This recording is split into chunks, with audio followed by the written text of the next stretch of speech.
happy story, right? So Deion Sanders, which we all know, where's that story? All right. Deion Sanders, which we all know, is the head coach at Jackson State University, right? So he's the head coach at Jackson State University. This is the HBCU. Since the brother has became head coach, I think their social media page has went up like 80%. Ticket sales have went up like 90%. And for me, when I look at this, this is like and I salute the brother Deion. Because let's be honest, he could have coached at a Big Ten school. He could have coached at a Pac-10 school. He could have ingratiated himself into that system, and which would have been good for him and good for his family. He would have helped some kids at this college, but as a community, it really wouldn't have helped us as much. You know what I mean? So it's important that we recognize how big of a oh really, Richard? That's dope, bro.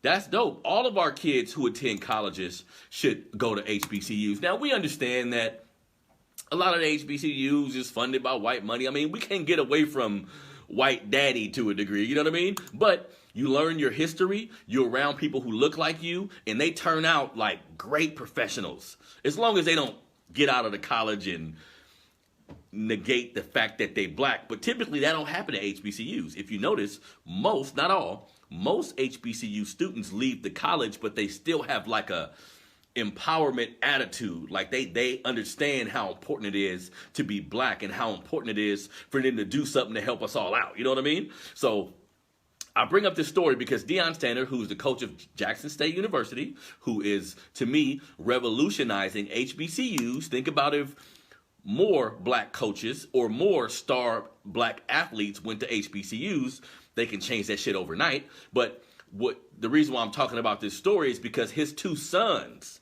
and this is big, y'all, we need to realize that his two sons are now gonna attend Jackson State. He has a son that's a quarterback, who's a 4-star athlete, who's a quarterback. He has another son who, let me see here, is transferring from South Carolina, who's a defensive player, who's transferring from South Carolina. So look at that, because we raise our children and they get to college and get to be young men, and it shows what kind of young men they are, that they said, nah, we finna go rock with our pops at a HBCU. Because when we talk about getting into the NFL and these different things, we understand that going to a HBCU as it currently sits, you may end up not in the first round or something. You know what I mean? You may end up in a later round based on the competition that you face. You know what I mean? But let's think about how revolutionary of an act this is. Like how much he's actually taken a sacrifice to help our community. Because like I said, he could be teaching at a big white school.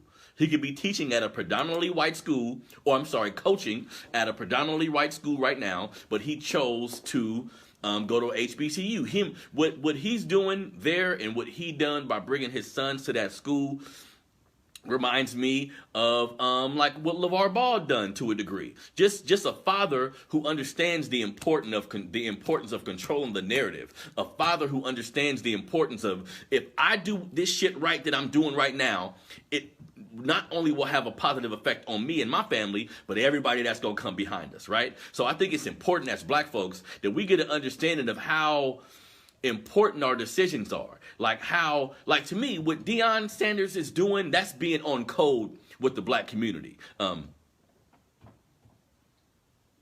Yeah, he is. Yeah, he is. And I've always had respect for the brother. You know what I mean? He ain't never done no foul shit in my eyes. But just the fact that he said, nah, I'm going to go coach at an HBCU. Now he's bringing his kids. Hopefully, this sets a precedent. You see, that's what we want. When it comes to breaking a door down, when it comes to starting a new trend, like, that shit always has to start somewhere. So hopefully we see, because I think there's another 4 or 5-star college football player who decided to go to a HBCU, either college football or basketball. But we need to get there, you know what I mean? Where we have a lot of our young men. But really, this is a household thing too, right? Like, this is my opinion. If we taught black empowerment in our households, if we taught black history in our household, if we talked about how important our impact in our communities are in our household, kids would respect that. Kids would see that and be more inclined to say, well, you know what, I got all these offers, I'm going to go to Grambling State. I'm going to go to Jackson State. You know what I mean? So salute to the brother Deion Sanders. I'm really astonished by what he decided to do, and I hope other members of our community, see how big of a move this is and follow suit. Again, we always talk about what we don't like, right? Even I come on here a lot and talk about what's wrong with not just our community, but what happens to us in this country. This is a positive story.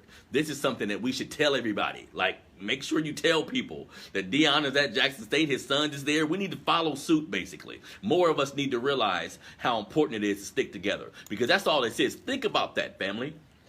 Think about if over the next 4 or 5 years, all of the, or half even, of the top recruits, because we talking about some black shit. These are black sports, whether they wanted football, basketball. These are sports dominated by predominantly black men. If we decided to go to HBCUs, if we decided to make our kids go to HBCUs, think about how much this would change everything. And hopefully, like it looks like Deion didn't have to make his kids, right? So to me, that's sign of good parenting. That's sign of children who understand the importance of the moment. You know what I mean? So hats off to the brother Deion Sanders, his sons, man. That's a beautiful thing that they decided to take their talent to a HBCU, and I'm sure others will follow. We all need to pray that others follow. You feel me? Now, on to the next story. Yeah, Richard, it seems like, so I would say, Richard, yesterday's event has done something to wake people up. Trump's presidency was a blessing in disguise, if you really got your third eye open, because he showed us how outward white supremacy is necessary sometimes. We don't need covert white supremacists like a Joe Biden. We need the kind that tell you, yeah, nigga, I don't like you, what's up? Cool.